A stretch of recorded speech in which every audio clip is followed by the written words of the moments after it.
Good morning. আমি তোমাদের রিমি। তবে আমার একটা ভালো নাম আছে, স্নেহা বিশ্বাস। আর এটা আমার বলতে গেলে ফার্স্ট ব্লগ।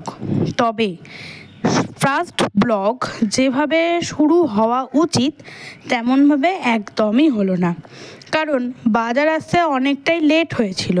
আর বাজার আসার পর যখন দেখলাম যে ইলিশ মাছ, তখন মনে হলো যে অন্যরকমভাবে একটু সাজানো যাক পুরো ব্যাপারটা। তখন আমি তাড়াহুড়ো করে ছুটেছি শাড়ি পরতে।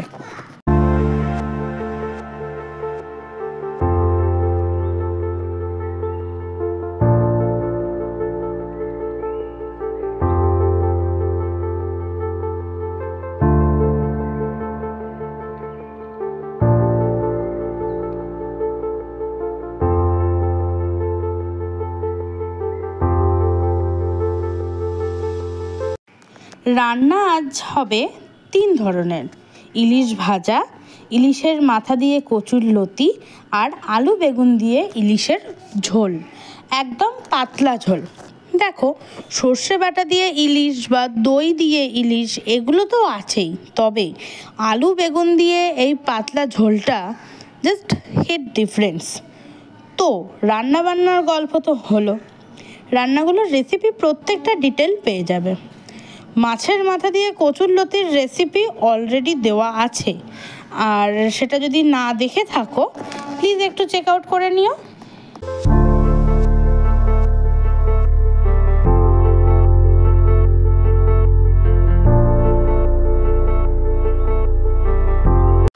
প্রায় আধ ঘন্টা ধরে বসে বসেই লতিগুলো কাটলাম, আর ঠিক এইটুকুনি পেয়েছি।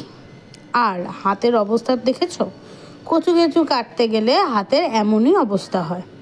আর ওইদিকে মাছের গায়ে হলুদও শুরু হয়ে গেছে। জানো তো, আগে কাঁচা মাছে হাত দেওয়া তো দূরের কথা, চোখে দেখতেও ভয় লাগতো। এখন মাছ কাটতেও পারি। আসলে এত তাড়াতাড়ি যে কীভাবে বড় হয়ে গেছি বুঝিনি।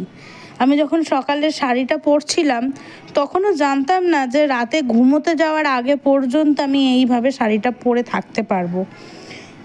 তাই এবার থেকে একদম ঠিক করে নিয়েছি, আমি যেদিন করে বড় ভিডিও বানাবো আমি শাড়ি পরেই থাকবো। আমার রান্নাবান্নার জার্নিটা শুরু হয়েছে বাবা চলে যাওয়ার পর থেকে।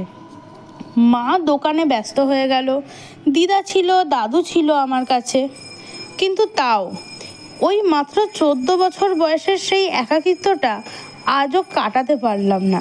আশেপাশে খুব বেশি লোকজন আর একদম পছন্দ নয়। তবে হ্যাঁ, কিছু কিছু মানুষ আছে যাদের নাকি আমি প্রচণ্ড ভালোবাসি, যেমন সবার আগে আমার গুরু ভাই বোনেরা।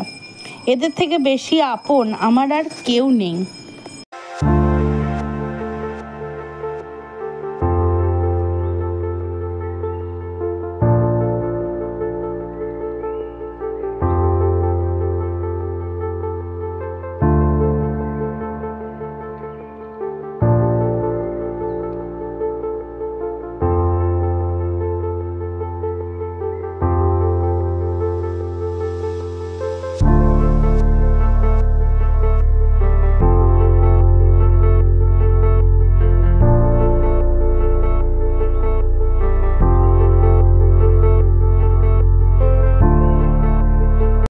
রান্না করতে করতে হঠাৎ করে মনে হলো গ্যাসটা কি শেষ হয়ে গেছে। দেখি হ্যাঁ, গ্যাস শেষ। দাঁড়াও, ঝপ করে গ্যাসটা আগে পাল্টে নিই।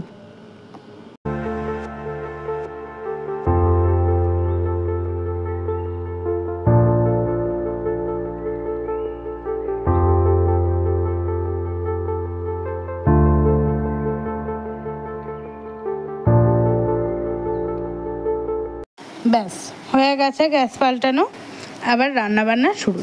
এবার একটু ঝটপট করে রান্নাটা সেরে ফেলি, অনেকটাই বেলা হয়ে গেছে, খাওয়ার সময় হয়ে গেছে।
রান্নাঘরের রান্নাটাই কি একমাত্র কাজ? না, একদম নয়। রান্নাঘরের সবথেকে বড় কাজ হচ্ছে রান্নাঘরটাকে গোছানো।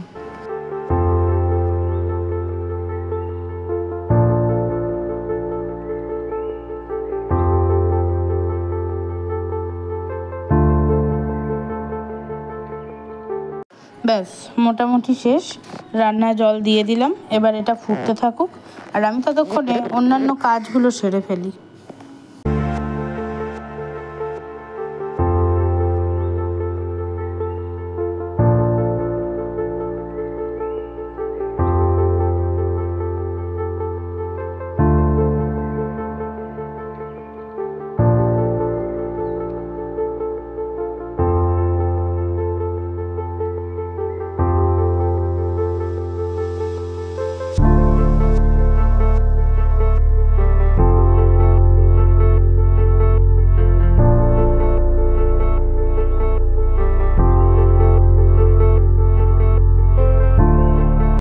তরকারি ফুটে গেছে আর এদিকে আমারও অন্যান্য সব কাজগুলো শেষ।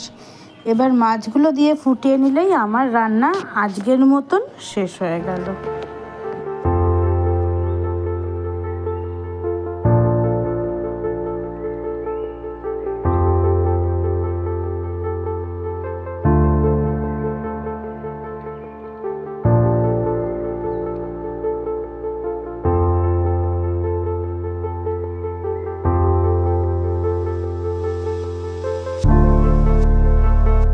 হয়ে গেছে তরকারি, এবার এটাকে ঢেলে নেব আর থালাগুলো ধুয়েই খেতে বসে যাব।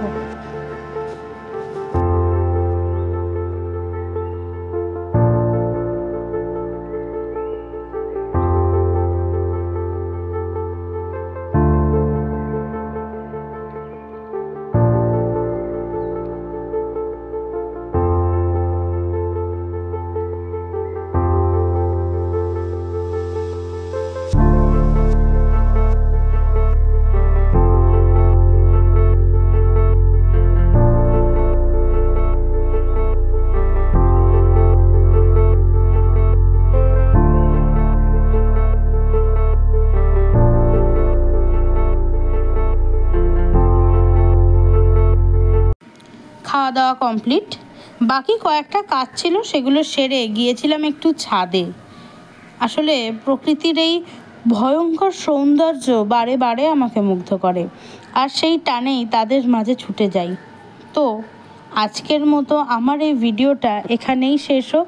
তোমাদের সাথে আবার অন্য কোনো দিন অন্য কোনোভাবে দেখা হবে। আসি তবে, শ্রী গুরু জয়।